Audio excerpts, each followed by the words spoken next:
Welcome to this episode of Your Property Business, the video podcasts that help you get the most out of your own property business.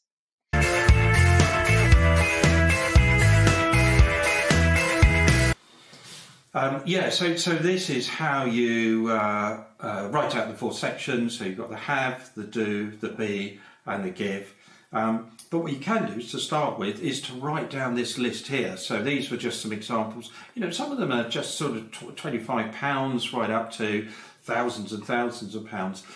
So if you're writing a list of everything, the first thing to do would be just to write this list there, put a value against everything, and then put them into the boxes. But also as well, the other thing that you can do is to put against each goal 1 to 5. So 1 would be the most important, 5 less important. So then you've picked out, that's really important to me, that's really important to me, that's really important. So now you've got your top goals, and then your number 2 goals, 3 goals, 4 goals, and 5 goals there.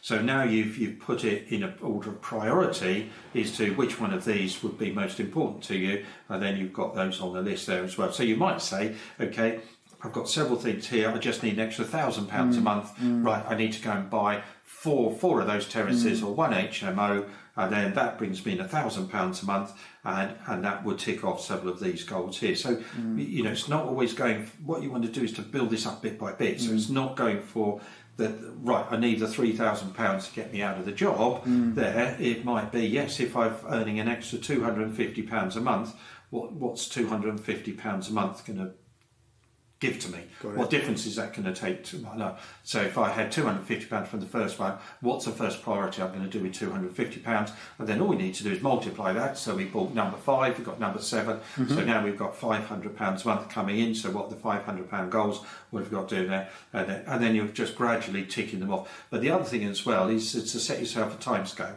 So you might say, yes, I need, want to buy one property in, next 3 months.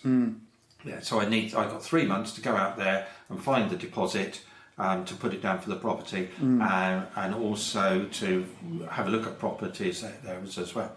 So if you're buying 4 a year and you're making £1,000, then in 3 years, then you can say, right, I'm going to give up my job in 3 years' time because I'm buying one property. That's the other thing. You need to have a time scale. Absolutely, yeah. Really, really important to have what a time I want scale. By when? Yeah, that's right. You can now say, right, 3 years' time, I'm going to give up my job there.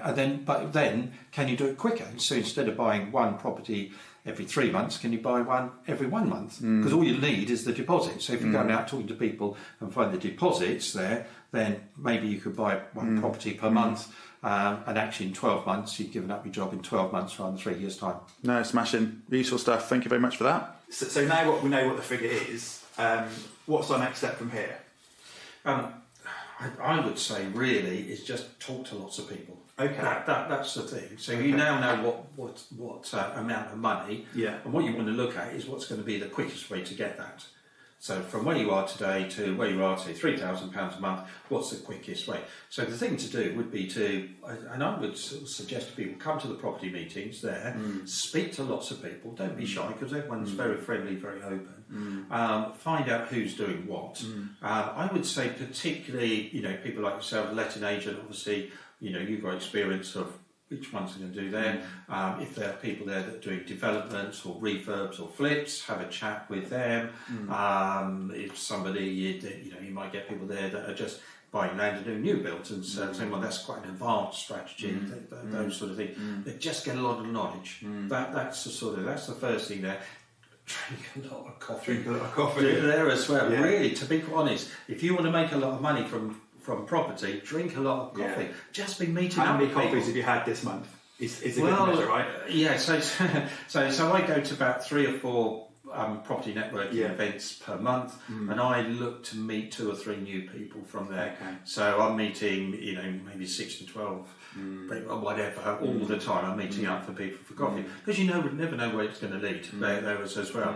So they might want to come, bring some money to the table, want to work with me, or it might be just I just share some information with them and have a chat, whatever it might be. Yeah. But you need to build your network. Most important there is. I guess that'll probably help you formulate the ideas about which strategy might resonate a bit more. So you've got a number, which is great. Yeah. And then, but how sometimes you might be more drawn to one than the other, either because of the cash flow issue, or because of the cash requirement issue, or maybe because you just sort of have an affinity for that strategy. But I guess talking to people who do different things, you're going to know. So just talking to people about single lets won't open your ideas to other strategies that are doable. Yeah. So I think that's right. You just expose yourself to other things. Yeah. Just spend a couple of months, 2 or 3 months, going to a lot of property networking events. You can find them all online. There's loads of them all around there. Go to as many as you can. Meet as many people as you can. Lots of conversations there. Be sitting down with them. Write down some numbers. Write some ideas. How do they get going? How do they find it? Whatever it might be. And then that will just formulate a better idea of the strategy that it's going to be. I would say, not necessarily one that you like, but it's one that's going to be the most efficient. That's the only thing. Yeah. So it might, I love little single lets, but that's going to take a long time to get there. Yeah. Whereas if you do say, right, HMOs, not so keen. Yeah, but HMOs will get you there half the time, or make you more money at the end of the day, or whatever it might be. Yeah. Or just, do a refurb or conversions. Some people take properties and commercial, like I've got a little one at the moment, and you're converting it from a commercial to a residential. There is as well, and the uplift on that. But some of those are a little bit more advanced, really. But just drink a lot of coffee, meet a lot of people, network all the time, because it's not.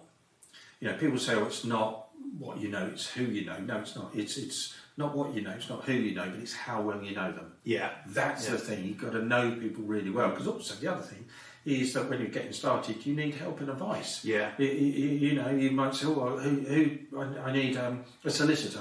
Right, okay. So in the group, what solicitors, do they use? And then, the majority of them use this person. Right, that's the person to go to.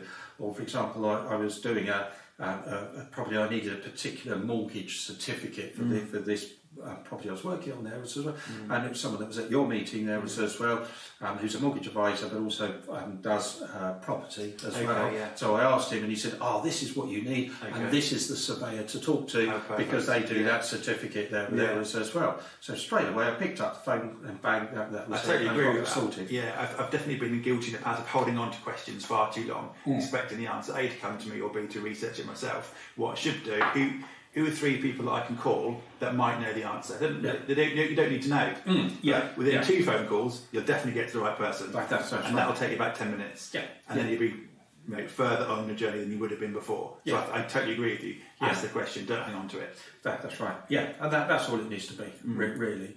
But also it makes it easier, and also as well you make less mistakes. Yeah, because that's the thing. Because if you do make a mistake in property, it can be expensive. That's the other thing. Because of course, you're talking about, as I said, high ticket price items.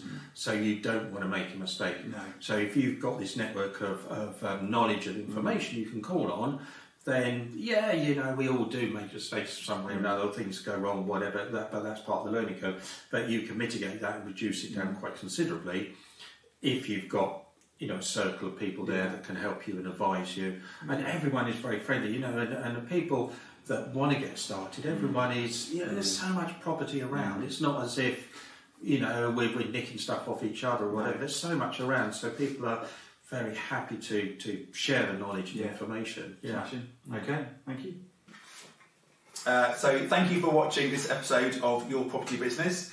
If you're getting value from this interview and this content, please hit the subscribe button and like the video.